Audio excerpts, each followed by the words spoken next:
Este es un mensaje del pastor John MacArthur, traducido y predicado en español para el mundo de habla hispana. Abra su Biblia en el 9º capítulo de Juan. Y para aquellos de ustedes que no han estado con nosotros en nuestros estudios anteriores del 9º capítulo, nos disculpamos porque se van a perder las dos sesiones de apertura de este gran 9º capítulo. Entonces, permítame ver si puedo condensárselo de manera muy breve. Jesús está en Jerusalén. Él está pasando por una de las entradas del templo, las puertas del templo, y él se encuentra con un hombre ciego que nació ciego, él nunca ha visto. Él tiene algún tipo de ceguera de nacimiento. Él ha quedado reducido a ser un mendigo. Entonces él se sienta ahí con el resto de los mendigos en la entrada del templo, porque allí es en donde la mayoría de la gente vienen y se van. Esas personas que están preocupadas por honrar a Dios y que pueden ser más sensibles a hacer lo que deben hacer lo correcto y dar limosnas a los mendigos, y entonces esas entradas y salidas estaban ocupadas por mendigos. Jesús se encuentra con este hombre que es ciego, que obviamente no lo puede ver. Jesús se acerca a él, le da ojos, le da nuevos ojos, crea nuevos ojos. Porque como Juan nos dice, nada fue hecho excepto por lo que él hizo. Todo lo que fue hecho él lo creó y él todavía es el creador. Él crea ojos para este hombre ciego. Él inmediatamente puede ver y después algunos encuentros comienzan. En primer lugar, sus vecinos están tratando de entender cómo es que esto pasó, cómo es que este hombre que conocen que es ciego ahora puede ver. Entonces él pasa por una interrogación con sus vecinos y él realmente no puede responder quién hizo esto porque él nunca lo vio, no sabe simplemente exactamente cómo pasó esto, pero él está convencido de quien hizo esto es de Dios. Después él es traído a los fariseos, quienes supuestamente deben emitir algún tipo de explicación espiritual o explicación religiosa, algún tipo de explicación divina para saber cómo esto pudo pasar, porque como el hombre ciego dice, nunca se ha oído de esto en la historia del mundo que alguien que es ciego pudo ver. Y entonces hay una interrogación llevada a cabo por los fariseos. Ellos ya han llegado a su veredicto antes de que comiencen el cuestionamiento. Creen que Jesús está loco, poseído por demonios, un impostor satánico. Y con esa conclusión, su investigación no va a ir a ningún lugar.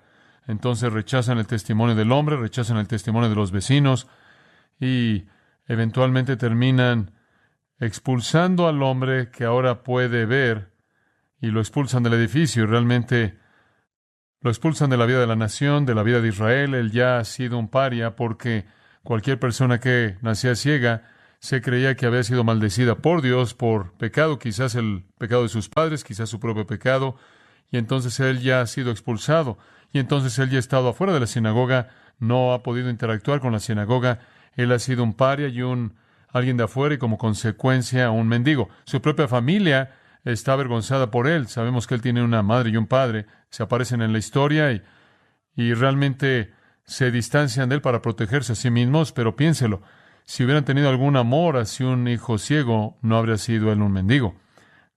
Habrían cuidado de él, como cualquier padre normal sensato lo haría. Entonces, este es un hombre que ha sido completamente rechazado por todo el mundo. Y ahora, cuando puede ver, él está luchando porque la gente acepte lo que ha pasado.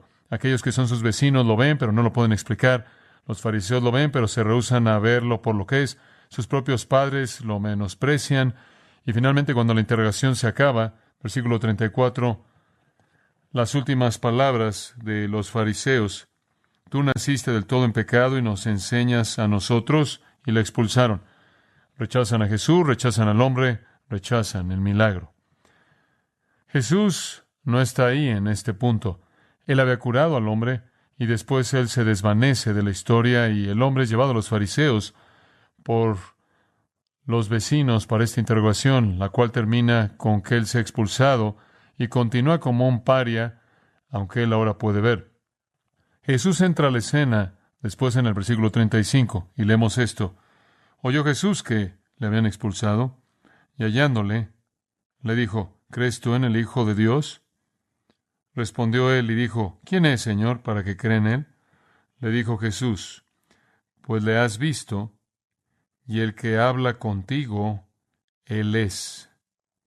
Y él dijo, creo, Señor, y le adoró.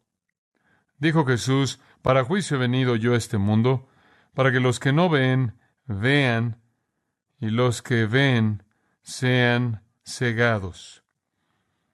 Entonces algunos de los fariseos que estaban con él, al oír esto, le dijeron, ¿acaso nosotros somos también ciegos? Jesús le respondió, si fuerais ciegos, no tendríais pecado. Mas ahora porque decís, vemos, vuestro pecado permanece. Ahora estamos avanzando de la ceguera física a la ceguera espiritual. La curación, eso es físico. Esta sección que lleva a su clímax esta historia sorprendente es acerca de ceguera espiritual y de vista espiritual. Y a lo largo de la Biblia, realmente, a lo largo de la Biblia entera, la ceguera es usada de manera metafórica para representar la condición humana de corrupción y caída y la incapacidad de comprender a Dios y la verdad divina. De hecho, en Isaías 43:8 leemos de la gente que está ciega aunque tienen ojos. En Jeremías 5:21, la gente que es necia, insensata, que tiene ojos pero no ve. En Isaías 56:10, los líderes corruptos de Israel son descritos como atalayas que son ciegos y ninguno de ellos puede ver algo. Jesús llamó a los fariseos hombres ciegos y después los llamó guías ciegos. El apóstol Pablo, según Hechos 26, fue enviado con el Evangelio a las naciones para abrir sus ojos, para que se vuelvan de las tinieblas a la luz. Eso le había pasado en el camino a Damasco, ¿no es cierto? Él había sido ciego espiritualmente, él fue cegado físicamente y después recibió vista tanto física como espiritualmente en esa experiencia del camino a Damasco.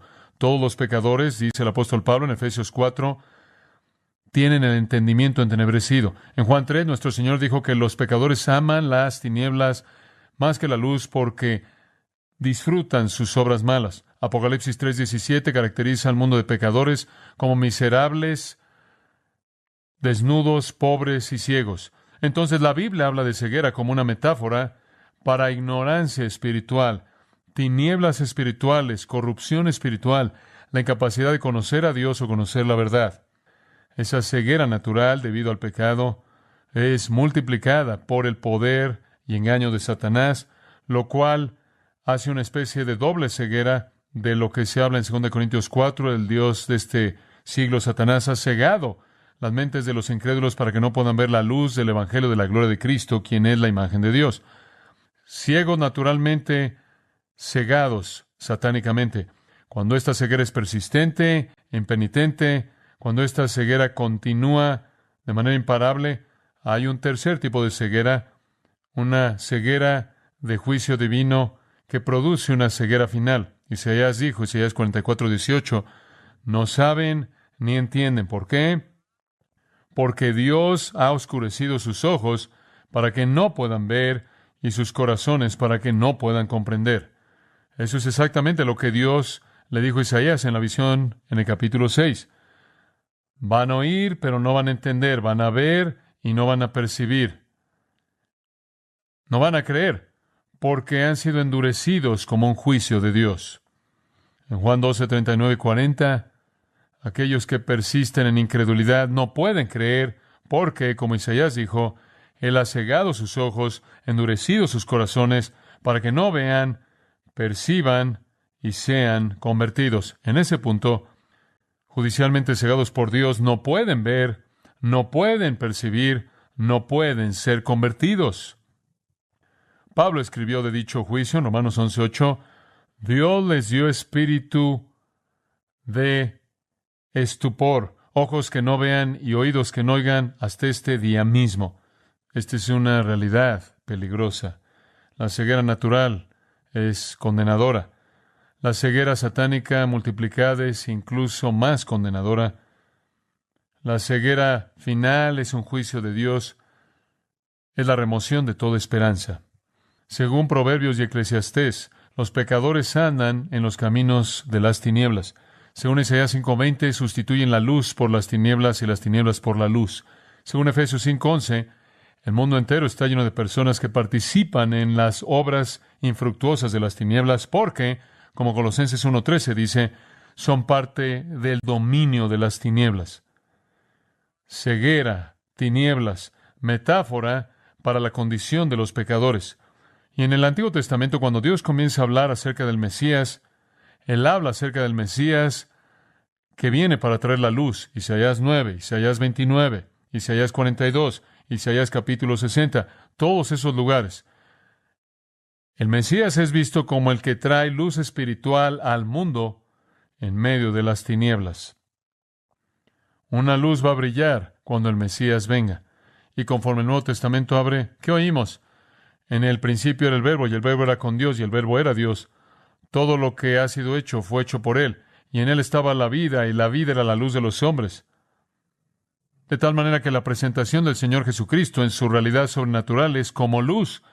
Y más adelante en Juan capítulo 8, Él dice, yo soy la luz del mundo, el que me sigue no andará en tinieblas, sino tendrá la luz de la vida. Y en Juan 12:46, he venido como luz al mundo, para que todo aquel que cree en mí no permanezca en tinieblas. En Mateo, recuerde usted el capítulo 4, el pueblo que estaba sentado en tinieblas ha visto una gran luz, y aquellos sentados en la tierra de la sombra de muerte, sobre ellas una luz brilló. Ese es el Mesías que llegó para traer luz a las tinieblas. Entonces, cuando Pablo le escribe a la iglesia en Tesalónica, lo cual es verdad de todos los creyentes, él dice, todos vosotros sois hijos de luz, no de la noche ni de las tinieblas. 1 Pedro 2:9 habla del Señor como aquel que os ha llamado de las tinieblas a su luz admirable. Muy bien, todo eso para darle a usted el sentido de que Dios, en sus propósitos divinos, ha diseñado usar la ceguera y las tinieblas como una metáfora para la condición espiritual. Como consecuencia, cuando llegamos a este texto en Juan 9, usted lo puede ver. Todo esto está preparado para los versículos de conclusión que le acabo de leer. Versículos 1 al 34 tratan de la luz física, la vista física. Pero también hay tonos de ceguera espiritual y tinieblas espirituales manifestadas por los fariseos. Cuando llegamos a los versículos 35 al 41, el tema cambia de vista y luz físicas completamente a vista y luz espirituales y ceguera y tinieblas espirituales. Ahora, conforme vemos estos versículos breves, directos y simples, solo quiero dividirlos en dos secciones. Vista espiritual, versículos 35 al 38, ese es el mendigo. Ceguera espiritual, versículos 39 al 41, esos son los fariseos. Usted tiene aquí una comparación que es edificada sobre este milagro entre la vista espiritual, la cual el mendigo recibe, y las tinieblas espirituales en las que los fariseos permanecen. Ahora veamos la vista espiritual y al mendigo. Los versículos de apertura 35 al 38. Simplemente para darle algo de un patrón a seguir, 4 cosas definen esta vista espiritual. Muy bien, 4 cosas. Él va a ser una ilustración de uno que no solo ve físicamente por primera vez, sino que verá espiritualmente por primera vez. Hay 4 elementos. En primer lugar, y esto es muy importante, el primer elemento es la vista espiritual demanda iniciativa divina. La vista espiritual demanda iniciativa divina. Este hombre no tiene ninguna capacidad para hacer que él mismo vea físicamente, ni tiene él alguna capacidad de hacer que él vea espiritualmente. Esa es la razón por la que esta transición es hecha, porque es una ilustración tan vívida. Él no puede hacer algo para ayudarse a sí mismo. No existe algo tal en esos tiempos antiguos como un cirujano que puede arreglar algo en su ojo y capacitarlo para ver. No hay manera alguna en la que él pueda tener vista espiritual por sí mismo. No puede suceder, humanamente hablando, no puede suceder a nivel natural, físico, temporal. Si él va a ver, el cielo tiene que descender y encontrarlo, ubicarlo, y eso es exactamente lo que sucede. Versículo 35, todo lo que estaba pasando ahí en torno al área del templo, y donde quiera que fuera que esta interrogación se llevó a cabo, todavía se está llevando a cabo. Entonces Jesús oye que lo habían sacado, y me encanta esto, y hallándole, este es el paralelo. Recuerde usted, de regreso en el capítulo 5, el hombre en el estanque de Betesda, ahí tomó su lecho y caminó, corrió a los fariseos, el mismo tipo de interrogación, el mismo tipo de encuentro, y dice ahí en ese mismo capítulo 5, y creo que es el versículo 14, Jesús lo halló. Jesús lo encontró. Así es como usted recibe vista espiritual. Todo comenzó en una iniciativa divina. Todo comenzó por un propósito soberano en la mente de Dios. Lucas 19:10. Jesús dice, el Hijo del Hombre ha venido a buscar y salvar lo que se había perdido. No solo el salvar, sino el buscar. Romanos 3. No hay quien busque a Dios. No sabremos a dónde acudir, no sabremos qué buscar o a quién buscar. Entonces Él es el buscador. Él le dice a sus apóstoles en Juan 15:16, no me habéis elegido a mí, yo os he elegido a vosotros. Mateo 18, el Hijo del Hombre ha venido a salvar lo que se había perdido. Esa es la razón por la que Él vino. Él es el buscador, Él es el que nos está buscando. El Señor inicia la vista espiritual, así como Él inició la vista física con este hombre. Habían muchos mendigos, habían muchas personas enfermas. Le dije que habían muchas personas ciegas en el mundo antiguo. Él buscó a este hombre para sus propios propósitos, sus propias intenciones soberanas del reino. Él lo buscó cuando este hombre nunca lo pudo hallar, totalmente ciego. Cristo siempre es el iniciador de la salvación, siempre el salvador buscador. De nuevo, el hombre ciego no tiene poder para darse a sí mismo vista física. Tampoco el pecador tiene algún poder para darse a sí mismo vista espiritual. Tiene que ser iniciada, inaugurada en el cielo. Entonces Jesús encuentra al hombre. Aquí es en donde la vista espiritual comienza.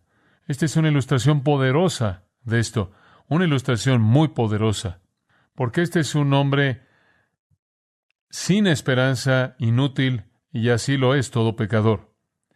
Así lo es todo pecador. Entonces Él lo encuentra, y Él inicia una conversación muy corta. Aquí de nuevo hay poca información. Estos relatos en el Nuevo Testamento están condensadas. No pensamos que la conversación fue limitada a esto, pero esta es la esencia que Dios nos ha revelado. Él dice, ¿crees en el Hijo del Hombre? Esa es una pregunta realmente importante. Una pregunta muy importante. Este hombre está bien adiestrado en el Antiguo Testamento, aunque no ha estado en una sinagoga. Este hombre ha absorbido la verdad del Antiguo Testamento, aunque no puede leer. No sabemos cómo, pero él es muy sabio. Él sabe, por ejemplo, que no hay registro jamás en la historia de que alguien fue sanado de ceguera. Él sabe eso. Él también sabe lo que caracteriza a un profeta. Y entonces él ya ha dicho de Jesús, Él es de Dios. Él ha dicho, Él es uno que hace la voluntad de Dios. Él es uno a quien Dios oye. Él es un profeta. Entonces, Él es un hombre muy astuto. Él también conoce el título Hijo del Hombre. Él está familiarizado con Daniel 7, en donde ese título mesiánico sobresale. Escuche lo que Daniel, capítulo 7, dice. A Daniel se le dio una visión, y es en la noche, capítulo 7, 13.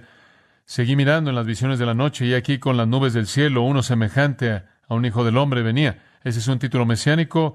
Esto presenta la venida de el Mesías para establecer su reino. Se acercó al anciano de días, ese es Dios Padre, y fue presentado delante de él. A él se le dio dominio, gloria y un reino para que todos los pueblos, naciones, hombres de toda lengua puedan servirle. Su dominio es un dominio eterno que no pasará y su reino es uno que no será destruido. Este no es Dios, porque este es uno que viene a Dios. Este es uno a quien Dios le da este reino eterno, universal. Este es el Mesías y Él es el Hijo del Hombre, lo cual es una profecía de que Él será encarnado. Pero los judíos todos entendían el título mesiánico, el Hijo del Hombre. Por cierto, aparece 13 veces en el Evangelio de Juan, porque es familiar en la plática de los judíos, porque conocen Daniel 7 como refiriéndose al Mesías. Entonces nuestro Señor le dice, ¿crees en el Hijo del Hombre? ¿Crees en el Mesías? ¿Crees en teología mesiánica? ¿Crees que el Mesías va a venir para establecer su reino? ¿Crees eso? Entonces aquí está el primer paso al traer vista espiritual. Un hombre espiritualmente ciego, entenebrecido, es hallado por Cristo para los propios propósitos salvadores de Cristo. Toda la vista espiritual inicia desde el cielo porque Dios es el buscador. La segunda cosa que quiero que vea aquí, en este caso de vista espiritual, es que la vista espiritual no solo comienza en la iniciativa divina, sino que demanda fe. Demanda fe. Versículo 36. Esta es simplemente una afirmación asombrosa. Respondió y le dijo, ¿quién es, Señor, para que crea en Él?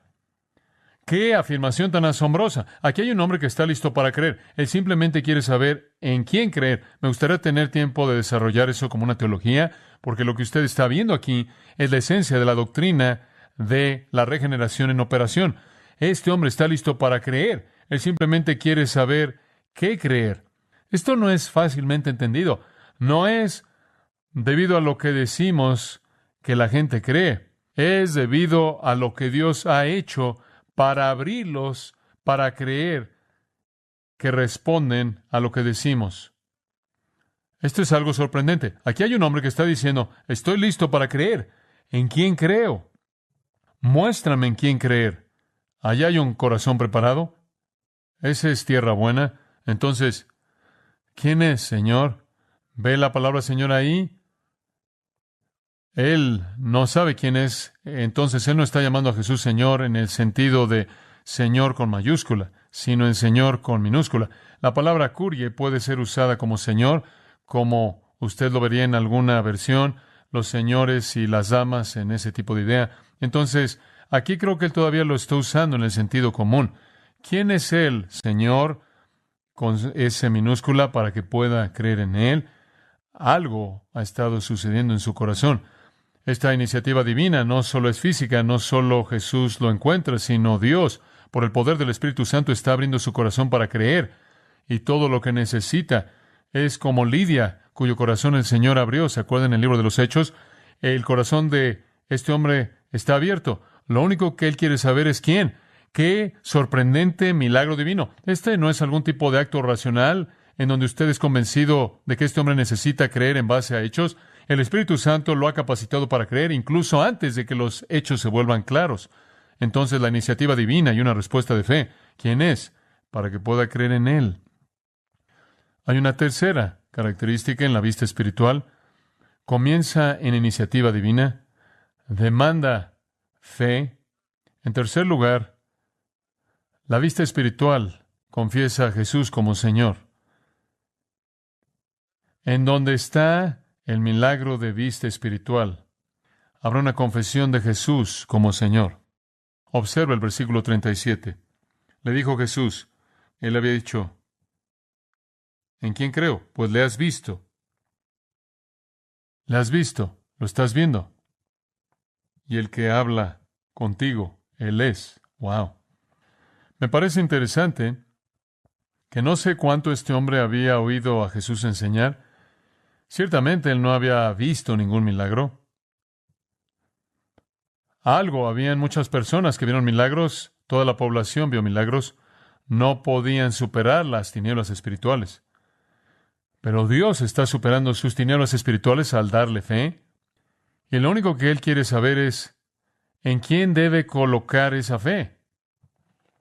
Jesús dice, pues le has visto, y el que habla contigo, Él es. Soy yo.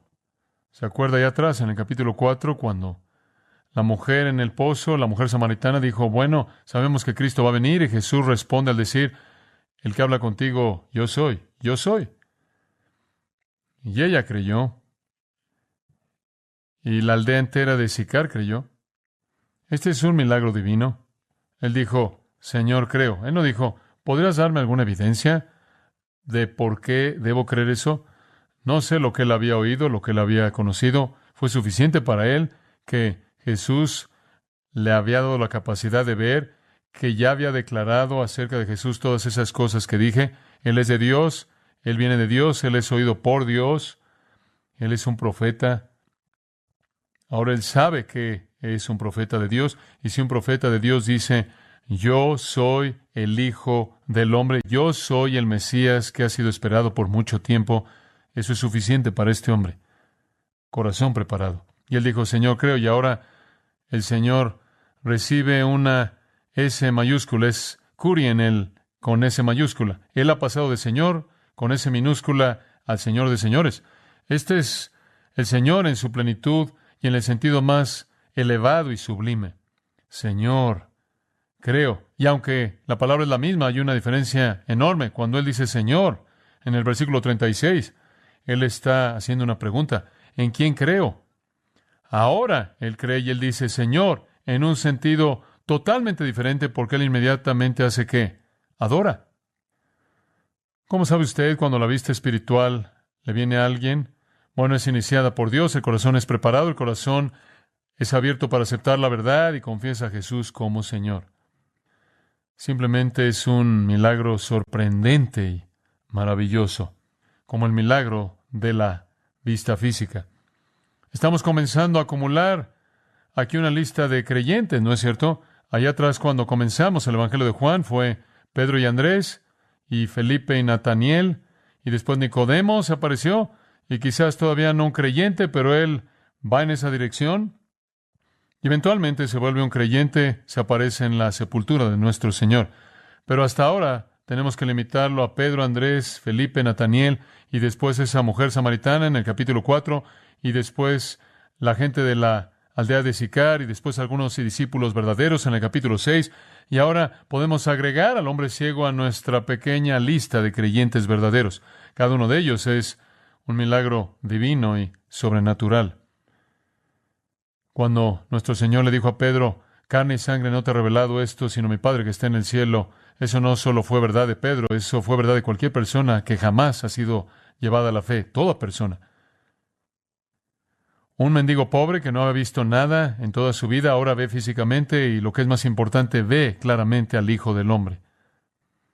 Se le ha dado vista. Él está viendo la gloria de Dios en la faz de Jesucristo. Se le ha dado vista.